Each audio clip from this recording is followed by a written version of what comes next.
welcome to Stan the Wine Man TV. I am your host, Stan Rattan, and this is the Blue Collar Wine Show, where I help you spend your wine dollars wisely.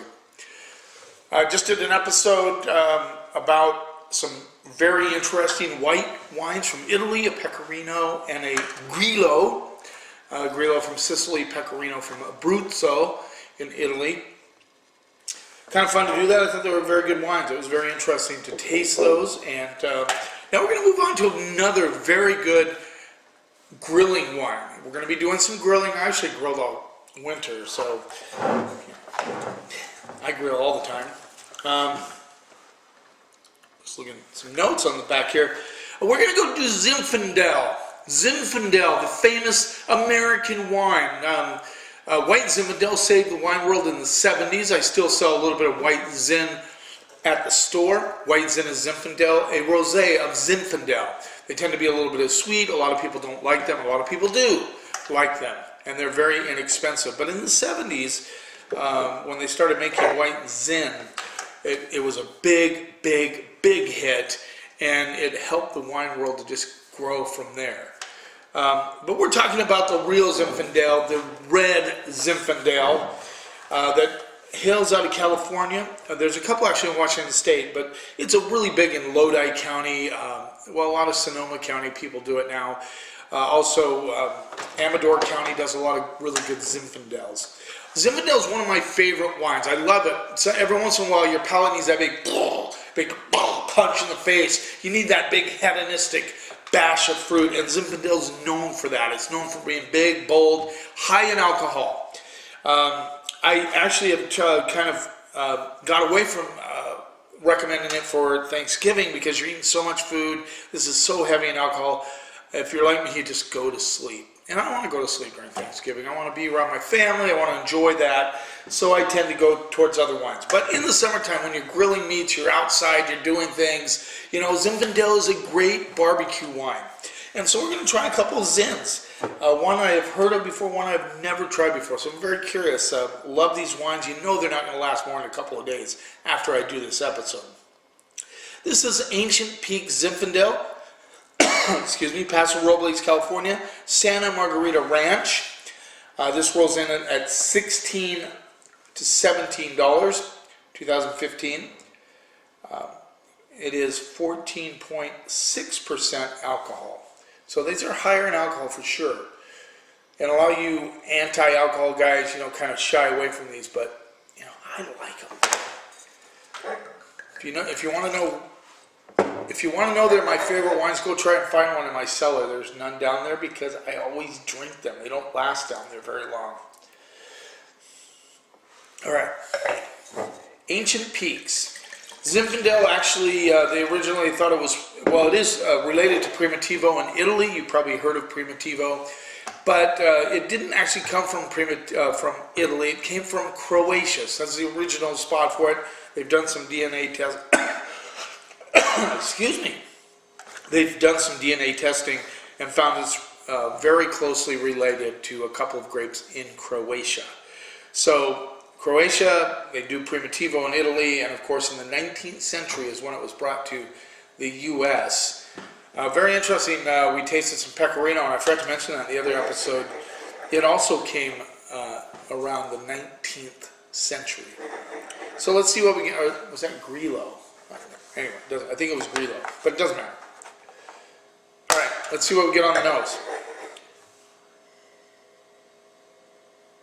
So, just big black raspberry, plum, currants come through on the nose, big time. I mean, it's a big nose. A little bit of raisin coming through. Yeah, it just fills your nose. And of course you can smell the alcohol a little bit, not a lot though. It's pretty balanced. I like that. Let's see what we get on the palate.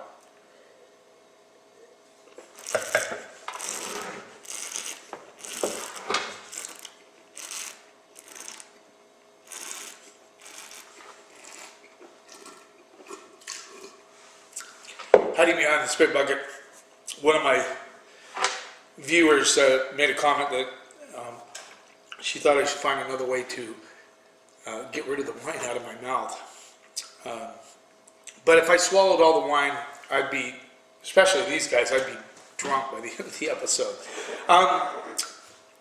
This is nicely balanced. I mean, I don't get a huge amount of alcohol on the palate, but I do get a load of, it just reminds me of raisins a lot.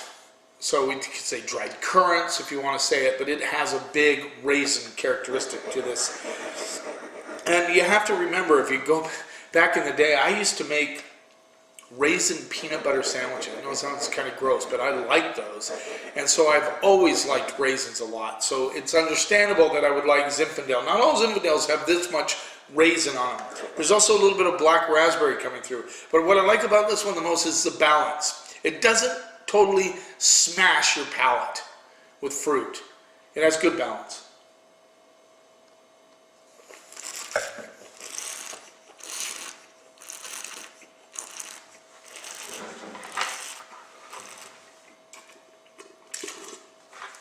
Hey, I'm thinking about doing a couple of episodes on things like how to taste wine.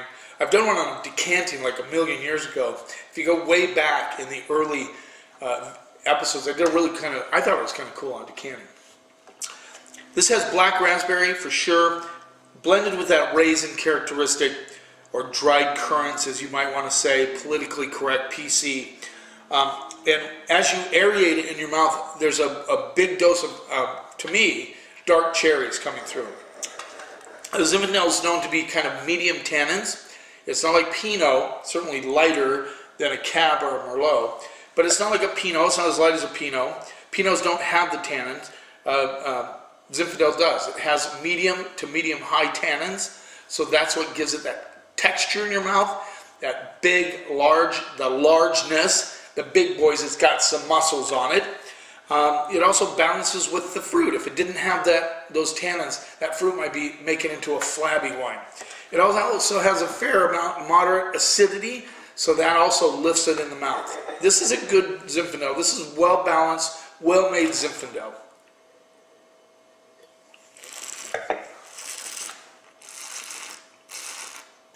Yeah, you get a nice lift in the mid palate. Paso Robles, great spot for Zinfandel. I'm going to go straight up B+, A-. I think this is well built in. In fact, I'm going to go straight up A-. I'm not going to be stingy on this. I like this wine. I like the way it's built. I like the structure. I like the balance. I like the integration of the acidity, tannins, and fruit. Very good. Let's move on. Never heard of this one before until recently a customer asked me about it. It is the 2015 Zinfomaniac. Zinfandel from Lodi, Old Vines. This is 14.5 alcohol. What was the other one? I said the other one was 14.6, so around the same. This rolls in at $18. Very, very dicey label. I'm almost curious how they got this one by. Some people might think it's cool, some people might not, but it doesn't matter. It is what it is, correct? Okay, there you go. $18. Give a little rinse here. Curious about this, never heard of it. Lodi, again, like I said, one of the major producers of what people consider great Zinfandel. Now remember, the thing about Zinfandel is you have to be ready for the alcohol. You can't be one of these guys that says, you know, I think all wine should be low alcohol. You're just not going to get that with Zinfandel. Period. End of discussion. Don't even argue. Just don't drink them if you don't want high alcohol wines, because that's what they are. There are some more, some Zinfandels out there with less alcohol. A lot of people like those. I like them as well. But I like these big bombastic wines. I just do. You know, get in the mood for them. They're great with barbecue. Great with barbecue. Let's see what we get on the nose.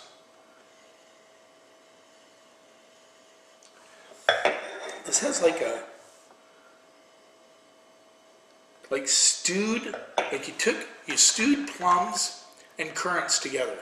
It has sort of a stewed component on the nose, which I find kind of interesting.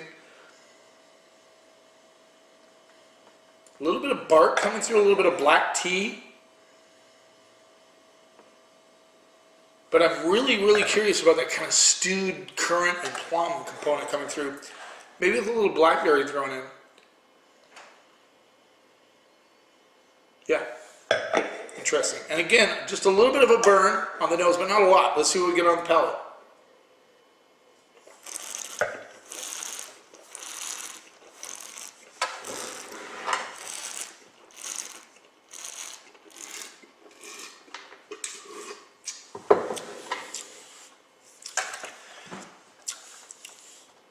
tannins are a little lighter than the Ancient Peaks. I get that stewed component on the palate as well, like stewed plums, blackberries, and currants coming through, like they were cooked down a little bit. Not in a bad way. Not in a bad way. I like it. A little lighter on its feet than the. Yeah, in fact, it's in lighter in color even. I don't know if you can see that. Hard to do in this house because there's not much lighting overhead when I'm shooting these. I could turn it around towards the window, but that would mess it up quite a bit. We have kind of a bay here in front of me, but anyway. Then I'd have to do the windows more often. That's not a nice prospect.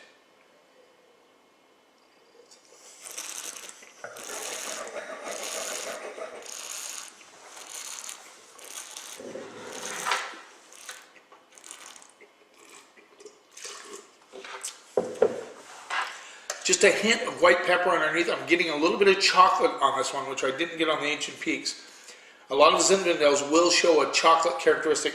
White pepper kind of lingers on my lips and up around my gums afterwards.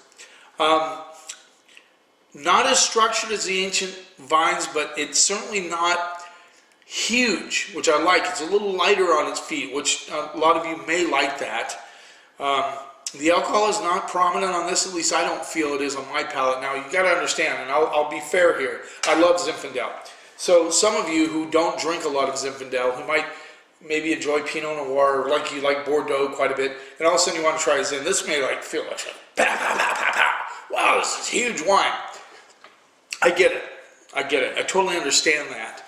So this is from the perspective of a guy who likes Zinfandel. I like well-made Zinfandel. This is a good Zin. I like the Ancient Peaks a little bit better than this one, although this is very good. So I went straight up A-. I'm going to go straight up B+, B+ on this Zinfandel because it's also very good. I can see a lot of people getting hooked on this if they like Zin. Get a little bit of that cough syrup thing going down on the bottom. But very well made Zin. Now you see, if I drank these wines, if I didn't expectorate into the bucket, guess what? I wouldn't have been able to even finish that sentence. Subscribe to my channel down below. You can see the subscribe button, and right next to it is a little bell. If you hit that bell, it'll let you know when another episode comes out, so I don't have to email you or anything like that. If you're, well, it doesn't matter. Either way, you can do it. Hook up with me on Twitter @StanTheWineMan. Thanks for taking a little bit of time out of your day. You keep watching, and I'll keep helping you spend